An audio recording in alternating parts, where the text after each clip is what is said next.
नमस्कार मित्रांनो, मी N S Poddar आपल्या स्वरांचं आपल्या या क्लासमध्ये स्वागत करतोय. आज आपण डिस्कस करणार आहोत ते म्हणजेच इन्व्हर्स लॅपलास ट्रान्सफॉर्म. याच्यापूर्वी तुम्ही लॅपलास आणि लॅपलासचे काही एक्झाम्पल्स याच्यापूर्वी बघितलेले आहेत. आता आपल्याला बघायचा इन्व्हर्स लॅपलास ट्रान्सफॉर्म. ज्या पद्धतीनं डेरिव्हेटिव्ह आणि इंटिग्रेशन एकमेकांच्या अपोजिट असतात, त्या पद्धतीनं ट्रिग्नोमेट्री आणि इन्व्हर्स ट्रिग्नोमेट्री एकमेकांच्या अपोजिट असतात, त्याच पद्धतीनं लॅपलास आणि लॅपलास इन्व्हर्स हे एकमेकांच्या अपोजिट असतात. म्हणजेच काय की जे फॉर्म्युलेज आपण डेरिव्हेटिव्हचे जे काही फॉर्म्युलेज आहेत ते फॉर्म्युले ज्यावेळी आपण रिव्हर्स ऑर्डरमध्ये घेतली त्यावेळी ते इंटिग्रेशनचे फॉर्म्युले तयार झाले. त्याच पद्धतीनं लॅपलास ट्रान्सफॉर्मचे जे काही फॉर्म्युलेज आहेत ते फॉर्म्युलेज जर तुम्ही रिव्हर्स ऑर्डरमध्ये घेतला तर त्या ठिकाणी आपल्याला तयार होतात इन्व्हर्स लॅपलास ट्रान्सफॉर्मचे फॉर्म्युले. आता हे करत असताना बघा याच्यामध्ये आपल्याला नेमकं काय काय बघायचं.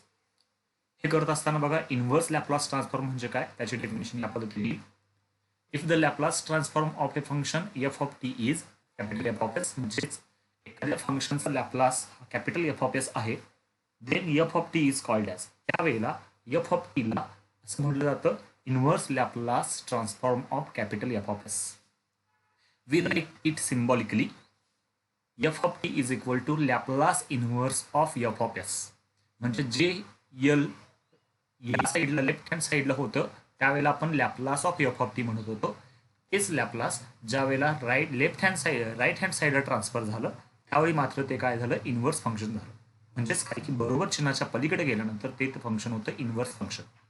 आणि या इन्व्हर्स फंक्शनमध्ये बघा काय सांगितलं Laplace inverse of capital F of S. त्याचे काही आपण फॉर्म्युलेज बघूया. लक्षात घ्या Laplace of K is equal to K upon S येत होतं. तर बरोबर आता याच्या reverse Laplace inverse of K upon एसचं आन्सर किती येतं के येतं. किंवा याला दुसऱ्या एका मेथडनं आपण या पद्धतीने म्हणू शकतो Laplace inverse of K upon s is equal to के.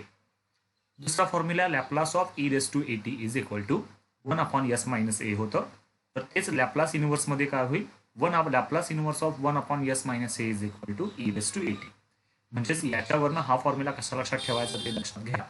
आपण मायनसची टर्म जी काय फर्स्ट शिफ्टिंग प्रॉपर्टी बघितली होती त्याच प्रॉपर्टीचा वापर आपण करू शकतो. त्यानंतर Laplace of T raise to N is equal to n factorial divided by s raise to n plus 1 factorial. बघा इथं ऑलरेडी n आहे म्हणून इथं n फॅक्टोरियल घेतलाय आणि त्या n फॅक्टोरियलमध्ये 1 न वाढ केली. आता हा फॉर्म्युला डायरेक्टली आपण न यूज करता थोडाफार आपल्याला चेंजेस करणार आहे.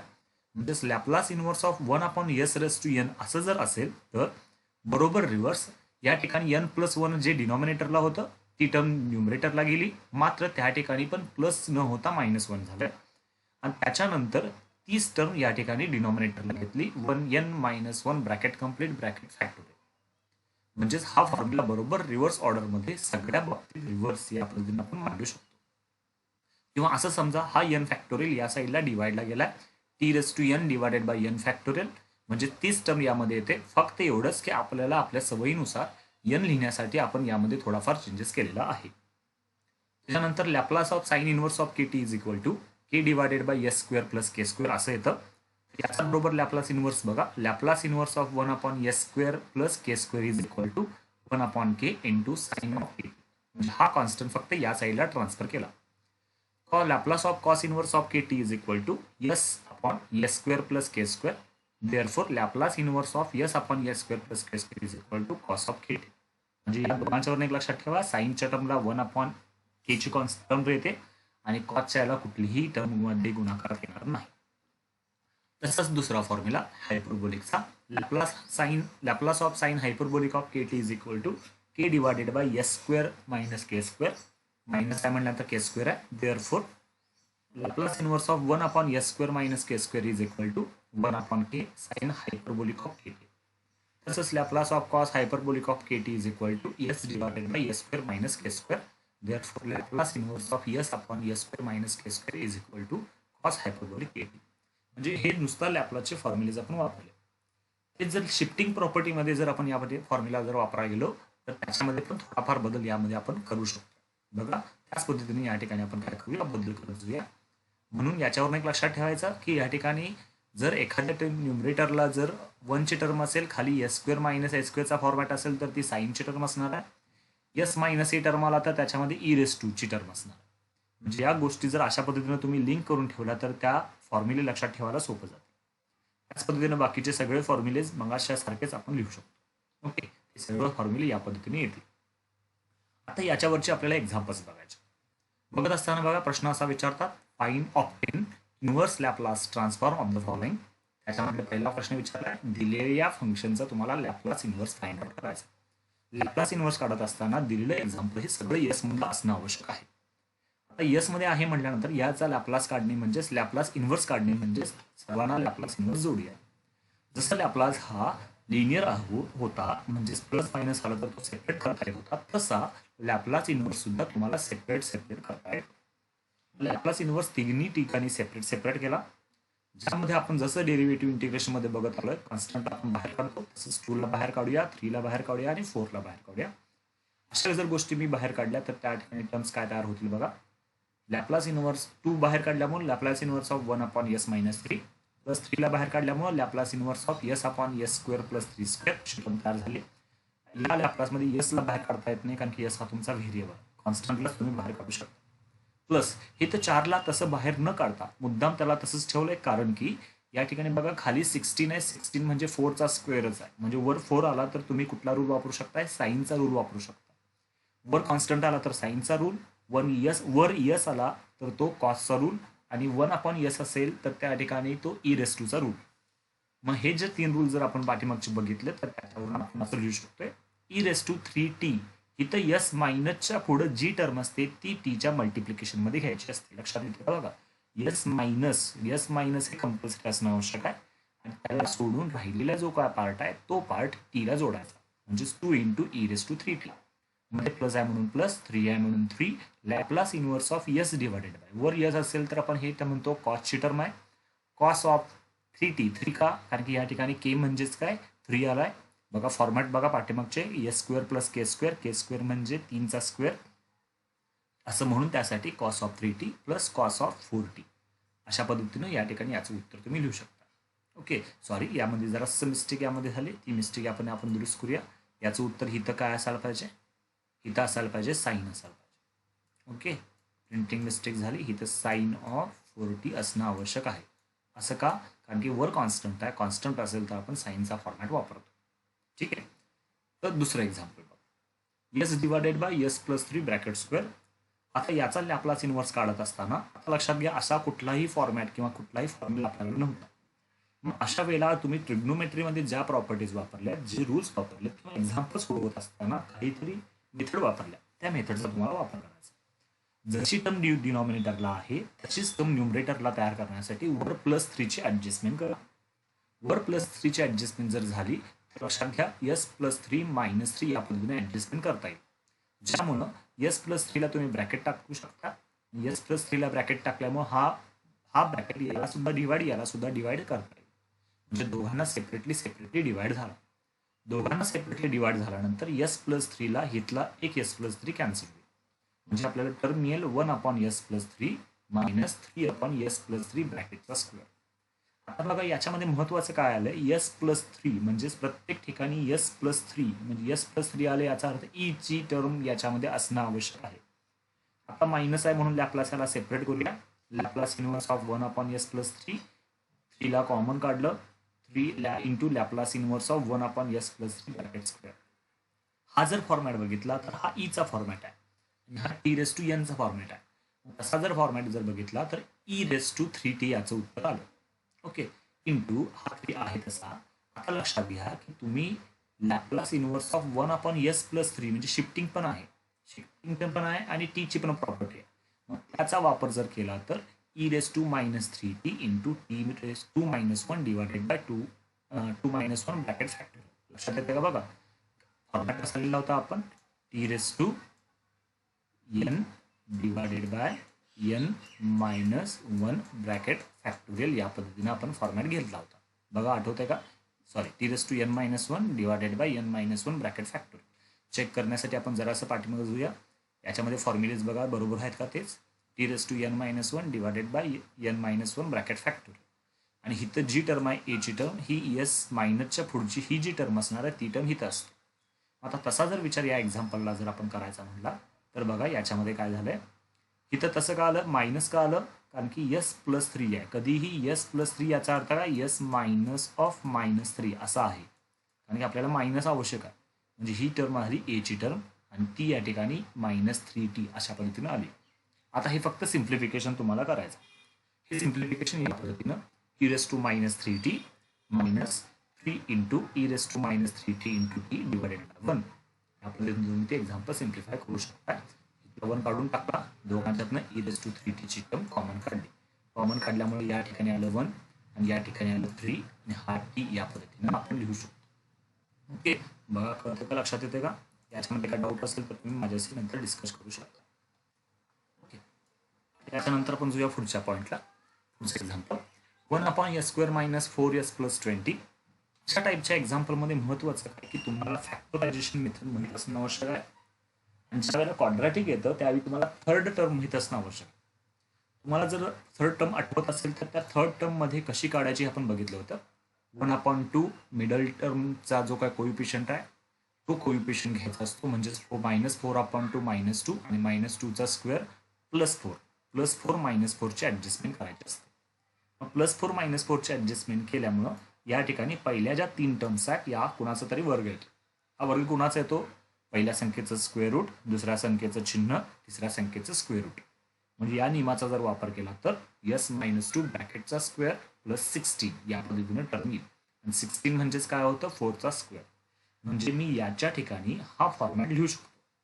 म्हणून दिलेल्या एक्झाम्पलमध्ये 1/s² - 4s + 20च्या जागेला Laplace inverse of 1/s - 2 bracket complete ब्रॅकेटचा स्क्वेअर +4² असं लिहून घेतलं. आता लक्षात घ्या की वर आपल्याला काय आवश्यक आहे? एक तर जर साईनचा फॉर्म्युला वापरायचा असेल तर इथं वर 4 असणं आवश्यक आहे, कारण की छेदामध्ये k ची व्हॅल्यू किती आहे? 4. इथं यस घेऊ शकत नाही कारण की यसची ॲडजस्टमेंट आपण करू शकत नाही, कारण की यस हा तुमचा व्हेरिएबल आहे. म्हणून कॉन्स्टंटची ॲडजस्टमेंट फक्त करा. कॉन्स्टंट करत असताना एक 4 बाहेर घेतला, एक 4 आत घेतला, एक न्यूमरेटरला एक डिनॉमिनेटरला ॲडजस्ट केला. ज्यामुळं हा फॉर्म्युला कुणाचा झाला? हा फॉर्म्युला झाला साईनचा. त्याचबरोबर s-2 असल्या कारणानं e⁻²t पण फॉर्म्युला झाला. म्हणजे 1/4 e⁻²t into sine of 4t. 4 का? कारण की 4 म्हणजे k ची व्हॅल्यू आहे आणि एच व्हॅल्यू किती आहे? 2 आहे. या पद्धतीने ते आपण सिम्प्लिफाय करू शकतो. ओके, हे झालं तुमचं त्याचं उत्तर. त्याच्यानंतर पुढचं एक्झाम्पल पुढचं चौथं example 2s + 3 divided by s + 2s - 3. आता असा जर फॉर्मॅट बघितला तर हा फॉर्मॅट तुम्ही पार्शल डिफरन्शियल इक्वेशन मध्ये बघितला होता, ज्याच्यामध्ये छेदामध्ये ब्रॅकेट्स आले होते. छेदामध्ये ब्रॅकेट्स म्हटल्यानंतर एका फ्रॅक्शन पासून तुम्ही वेगवेगळे फ्रॅक्शन तयार करत होता. त्याचाच वापर आपल्याला या ठिकाणी करायचा. हे मेथड्स तुम्हाला सर्वांना माहीत असणार आहेत. a divided by s + 2, b divided by s + 3.